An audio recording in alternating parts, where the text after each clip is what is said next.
নমস্কাৰ ছাত্ৰ ছাত্ৰীসকল, আজি তোমালোকৰ মাজত লৈ আহিছোঁ ক্লাছ 6 জাতীয় বিদ্যালয়ৰ সমাজ বিজ্ঞানৰ দশম অধ্যায় জনসংখ্যা আৰু অসম। আজি আমি এই অধ্যায়টিৰ প্ৰশ্ন উত্তৰসমূহ এই ভিডিঅ'টিত আলোচনা কৰিম। গতিকে যিসকলে ভিডিঅ'টি চাইছা, ভিডিঅ'টি তোমালোকে শেষলৈকে চাই যাবা। লগতে তোমালোকে প্ৰশ্ন উত্তৰসমূহ বহীত লিখাৰ ব্যৱস্থা কৰিবা, হ'ব? চোৱা, প্ৰশ্ন আৰম্ভণি কৰাৰ আগতে কৈ দিছোঁ, যিসকলে এতিয়ালৈকে মোৰ চেনেলটো ছাবস্ক্ৰাইব কৰা নাই, প্লিজ তোমালোকে চেনেলটো ছাবস্ক্ৰাইব কৰি ল'বা, হ'ব? চোৱা বাৰু, প্ৰশ্নাৱলীৰ মাজলৈকে আহিছোঁ। ইয়াত আছে অনুশীলনী, হয়? 1 নম্বৰ আছে কুৱেশ্যন, একোটাকৈ বাক্যত উত্তৰ লিখা। ক নম্বৰ প্ৰশ্ন, জনসংখ্যা বুলিলে কি বুজা? চোৱা, কোনো এক নিৰ্দিষ্ট সময়ত কোনো এখন ঠাইত থকা মানুহৰ মুঠ সংখ্যাকে জনসংখ্যা বোলে। কোনো এক নিৰ্দিষ্ট সময়ত কোনো এখন ঠাইত থকা মানুহৰ মুঠ সংখ্যাকে জনসংখ্যা বোলে, হ'ব? ইয়াৰ পিছত আছে খ নম্বৰ। চোৱা, প্ৰব্ৰজন মানে কি? চোৱা, মানুহে এঠাইৰ পৰা আন ঠাইলৈ বাসস্থান সলনি কৰাকে প্ৰব্ৰজন বোলে। মানুহে এঠাইৰ পৰা আন ঠাইলৈ বাসস্থান সলনি কৰাকে প্ৰব্ৰজন বোলে, হ'ল? ইয়াৰ পিছত আছে গ নম্বৰ। চোৱা, লোকপিয়ল কাক বোলে? চোৱা, মানুহৰ ঘৰে ঘৰে গৈ এখন দেশৰ জনসংখ্যা গণনা কৰা ব্যৱস্থাটোকে লোকপিয়ল বোলা হয়। মানুহৰ ঘৰে ঘৰে গৈ এখন দেশৰ জনসংখ্যা গণনা কৰা ব্যৱস্থাটোকে লোকপিয়ল বোলা হয়, হ'ল? ইয়াৰ পিছত আছে ঘ নম্বৰ। চোৱা, ভাৰতবৰ্ষত কিমান বছৰৰ মূৰে মূৰে লোকপিয়ল কৰা হয়?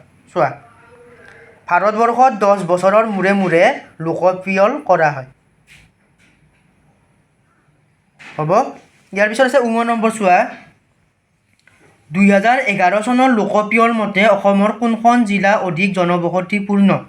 চোৱা, ঙ নম্বৰ এনচাৰ, 2011 চনৰ লোকপিয়ল মতে অসমৰ নগাঁও জিলা অধিক জনবসতিপূৰ্ণ। অসমৰ নগাঁও জিলা কি হয়? অধিক জনবসতিপূৰ্ণ, হ'ল? ইয়াৰ পিছত আছে প্ৰথম ছ নম্বৰ। চোৱা, 2011 চনৰ লোকপিয়ল মতে অসমৰ কোনখন জিলাত জনসংখ্যাৰ ঘনত্ব আটাইতকৈ অধিক? কোনখন জিলাত জনসংখ্যাৰ ঘনত্ব আটাইতকৈ অধিক? চোৱা, প্ৰথম ছ নম্বৰ উত্তৰ, 2011 চনৰ লোকপিয়ল মতে অসমৰ কামৰূপ মহানগৰ জিলাত জনসংখ্যাৰ ঘনত্ব আটাইতকৈ অধিক, হয়নে? কামৰূপ মহানগৰ জিলাত কি কৈছে? জনসংখ্যাৰ ঘনত্ব আটাইতকৈ কি হয়? অধিক। ইয়াৰ পিছত আছে দ্বিতীয় ছ নম্বৰ। চোৱা, অসমৰ কোনখন জিলাত শিক্ষিত ব্যক্তিৰ সংখ্যা আটাইতকৈ অধিক? অসমৰ কোনখন জিলাত শিক্ষিত ব্যক্তিৰ সংখ্যা আটাইতকৈ অধিক? চোৱা, দ্বিতীয় ছ নম্বৰ, কামৰূপ মহানগৰ জিলাত শিক্ষিত ব্যক্তিৰ সংখ্যা আটাইতকৈ অধিক। কামৰূপ মহানগৰ জিলাত শিক্ষিত ব্যক্তিৰ সংখ্যা আটাইতকৈ অধিক, হ'ল? ইয়াৰ পিছত আছে বৰকেছ জ নম্বৰ, অসমৰ কোনখন জিলাত শিক্ষিত ব্যক্তিৰ সংখ্যা আটাইতকৈ কম? চোৱা, অসমৰ ধুবুৰী জিলাত শিক্ষিত ব্যক্তিৰ সংখ্যা আটাইতকৈ কম। ধুবুৰী জিলাত কি হয়? শিক্ষিত ব্যক্তিৰ সংখ্যা কি হয়? আটাইতকৈ কম হয়, হ'ল? ইয়াৰ পিছত আছে, চোৱা, 2 নম্বৰ, তলত দিয়া প্ৰশ্নসমূহৰ যথাযথ উত্তৰ দিয়া। ক নম্বৰ প্ৰশ্ন, জনসংখ্যা হ্ৰাস পোৱাৰ কাৰণ লিখা। চোৱা, 2 নম্বৰৰ ক উত্তৰ দি দিছোঁ বাৰু মই। জনসংখ্যা হ্ৰাস পোৱাৰ কাৰণ হ'ল কোনো এটা অঞ্চলত সৃষ্টি হোৱা ডাঙৰ ভূমিকম্প বা আন প্ৰাকৃতিক দুৰ্যোগ, মহামাৰী আদি, হয়নে? এইকেইটা হৈছে জনসংখ্যা হ্ৰাস পোৱাৰ কাৰণ। কোনো এটা অঞ্চলত সৃষ্টি হোৱা ডাঙৰ ভূমিকম্প বা আন প্ৰাকৃতিক দুৰ্যোগ, মহামাৰী আদি। ইয়াৰ পিছত আছে খ নম্বৰ। চোৱা, কি আছে? বহিঃপ্ৰব্ৰজন আৰু আন্তঃপ্ৰব্ৰজন কাক বোলে? চোৱা, প্ৰব্ৰজনৰ ফলত কোনো এখন ঠাইত জনসংখ্যা কমিলে তাক বহিঃপ্ৰব্ৰজন বোলে। আকৌ প্ৰব্ৰজনৰ ফলত কোনো এক ঠাইত জনসংখ্যা বৃদ্ধি পালে তাক আন্তঃপ্ৰব্ৰজন বোলে, হ'ব? প্ৰব্ৰজনৰ ফলত কোনো এখন ঠাইত জনসংখ্যা কমিলে তাক বহিঃপ্ৰব্ৰজন বোলে। আকৌ প্ৰব্ৰজনৰ ফলত কোনো ঠাইত জনসংখ্যা বৃদ্ধি পালে তাক আন্তঃপ্ৰব্ৰজন বোলে। ইয়াৰ পিছত আছে গ নম্বৰ চোৱা কি আছে, জনসংখ্যাৰ বিতৰণ বুলিলে কি বুজা? গ নম্বৰ চোৱা, ঠাই অনুযায়ী জনসংখ্যা কম বেছি হোৱা কথাটোকে জনসংখ্যাৰ বিতৰণ বোলে। ঠাই অনুযায়ী জনসংখ্যা কম বেছি হোৱা কথাটোকে জনসংখ্যাৰ বিতৰণ বোলে। হ'ল। ইয়াৰ পিছত আছে চোৱা খ নম্বৰ, জনসংখ্যাৰ ঘনত্ব মানে কি? জনসংখ্যাৰ ঘনত্ব কেনেদৰে উলিওৱা হয়? চোৱা, জনসংখ্যাৰ ঘনত্ব মানে হ'ল প্ৰতি বৰ্গ কিলোমিটাৰত বাস কৰা মানুহৰ সংখ্যা। ঠাইখনৰ জনসংখ্যাৰ ঘনত্ব ঠাইখনৰ মুঠ জনসংখ্যা ডিভাইডেড ঠাইখনৰ মুঠ মাটিকালি, হয়নে? জনসংখ্যাৰ ঘনত্ব আমি কেনেদৰে উলিয়াওঁ আচলতে, হয়নে? এইটো ঠাইখনৰ মুঠ জনসংখ্যা হৰণ ঠাইখনৰ মুঠ মাটিকালি, হয়নে? এইটো হৈছে জনসংখ্যাৰ ঘনত্ব উলিওৱাৰ কি হয় আচলতে সূত্ৰ দেই। ইয়াৰ পিছত আছে ১ নম্বৰ চোৱা, অসমলৈ প্ৰধানকৈ ক'ৰ পৰা প্ৰব্ৰজনকাৰী আহে? চোৱা, অসমলৈ ভাৰতৰ আন ৰাজ্যৰ লগতে নেপাল, বাংলাদেশ আদি বিদেশী ৰাষ্ট্ৰৰ পৰা প্ৰব্ৰজনকাৰী আহে, হয়নে? অসমলৈ ভাৰতৰ আন ৰাজ্যৰ লগতে নেপাল, বাংলাদেশ আদি বিদেশী ৰাষ্ট্ৰৰ পৰা কি আহে? প্ৰব্ৰজনকাৰী আহে। হ'ব। ইয়াৰ পিছত আছে তোমালোকৰ চোৱা কোন নম্বৰ আছে? ৩ নম্বৰ, কোনো অঞ্চলত জনসংখ্যা ঘন আৰু কোনো অঞ্চলত পাতল হোৱাৰ কাৰণসমূহ কি কি? চোৱা কি হ'ব? ৩ নম্বৰ দি দিছোঁ, চোৱা মই ইয়াত,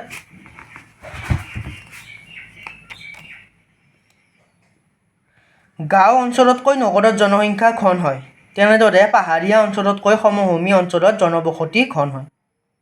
যিবোৰ অঞ্চলত জীৱন ধাৰণ প্ৰণালী সহজ, যাতায়াত আৰু যোগাযোগৰ ভাল ব্যৱস্থা আছে, শিক্ষা আৰু স্বাস্থ্য সেৱা ভাল, ব্যৱসায় বাণিজ্যৰ সুবিধা হয়, শিল্প উদ্যোগ আদি আছে, তেনেবোৰ অঞ্চলত জনসংখ্যা ঘন হয়। আনহাতে যিবোৰ অঞ্চলত জীৱন ধাৰণ প্ৰণালী কষ্টকৰ তথা ওপৰত উল্লেখ কৰা সুবিধাসমূহ নাই, তেনেবোৰ ঠাইত কি হয়? জনসংখ্যা পাতল হয়। হ'ব, আকৌ এবাৰ দেখাই দিছোঁ চোৱা,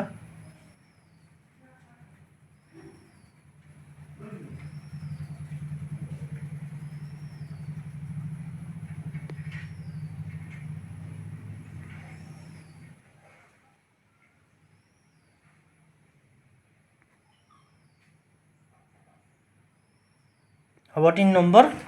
ইয়াৰ পিছত আছে ৪ নম্বৰ চোৱা, অসমত দ্ৰুত গতিত জনসংখ্যা বৃদ্ধি পোৱাৰ কাৰণসমূহ লিখা, হয়নে? অসমত যে দ্ৰুত গতিত জনসংখ্যা বৃদ্ধি পাইছে ইয়াৰ কাৰণসমূহ কি কি সুধিছে আমাক? অসমত দ্ৰুত গতিত জনসংখ্যা বৃদ্ধি পোৱাৰ কাৰণ কি কি আছে? ১ নম্বৰ, জন্ম আৰু মৃত্যুৰ হাৰৰ পাৰ্থক্য বৃদ্ধি পোৱা। দ্ৰুতগতিত জনসংখ্যা বৃদ্ধি পোৱাৰ প্ৰধান কাৰণ হ'ল জন্ম আৰু মৃত্যুৰ হাৰৰ পাৰ্থক্য। হ'ল। শ নম্বৰ দিছোঁ মই, অসমলৈ ঘটা প্ৰব্ৰজন। নেপাল, বাংলাদেশ আদি ৰাষ্ট্ৰৰ পৰা বিদেশী প্ৰব্ৰজনকাৰীৰ অনুপ্ৰৱেশৰ ফলত অসমৰ জনসংখ্যা বৃদ্ধি পাইছে, হয়নে? এইকেইটা হৈছে অসমৰ জনসংখ্যা বৃদ্ধি পোৱাৰ কাৰণ। জন্ম আৰু মৃত্যুৰ হাৰৰ পাৰ্থক্য বৃদ্ধি পোৱা, লগতে কি হ'ল? শ নম্বৰ, অসমলৈ ঘটা প্ৰব্ৰজন। হ'ব।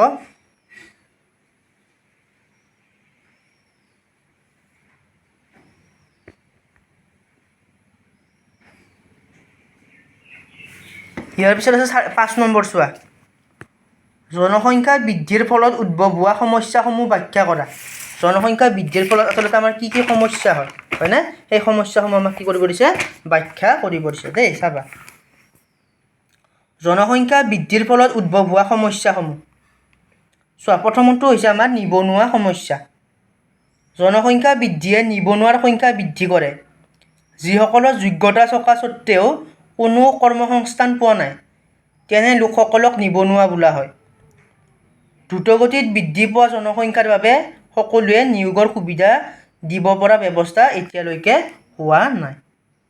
প্ৰথম সমস্যাটো হৈছে আমাৰ নিবনুৱা সমস্যা।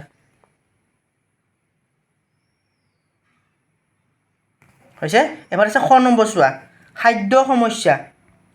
জনসংখ্যা বৃদ্ধিয়ে দেশত খাদ্য সমস্যাৰ সৃষ্টি কৰিছে। বৰ্ধিত জনসংখ্যাৰ তুলনাত উৎপাদন বৃদ্ধি নোহোৱাৰ বাবে দেশত খাদ্যৰ নাটনি হৈছে। হ'ব, এইটো হৈছে খ নম্বৰ খাদ্য সমস্যা। ইয়াৰ পিছত আছে গ নম্বৰ চোৱা কি আছে, বসবাসৰ সমস্যা। জনসংখ্যাৰ বৃদ্ধিয়ে বসবাসৰ সমস্যাৰ সৃষ্টি কৰিছে। দ্ৰুতগতিত জনসংখ্যা বৃদ্ধিৰ ফলত সকলোৰে বাবে বাসস্থানৰ ব্যৱস্থা কৰাটো কঠিন হৈ পৰে। বসবাসৰ সমস্যা হয়নে? জনসংখ্যাৰ বৃদ্ধিয়ে বসবাসৰ সমস্যাৰ সৃষ্টি কৰিছে। দ্ৰুতগতিত জনসংখ্যা বৃদ্ধিৰ ফলত সকলোৰে বাবে বাসস্থানৰ ব্যৱস্থা কৰাটো কঠিন হৈ পৰিছে।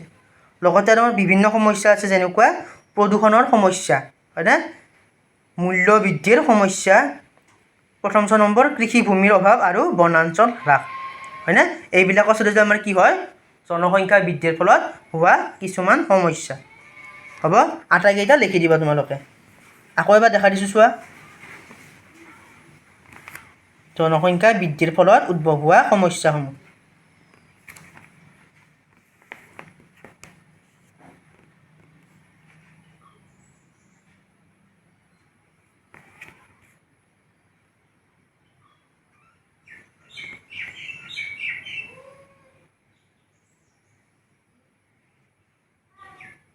হ'ব, এইখিনি আছিল তোমালোকৰ আজিৰ এই অধ্যায়, অৰ্থাৎ নৱম অধ্যায়,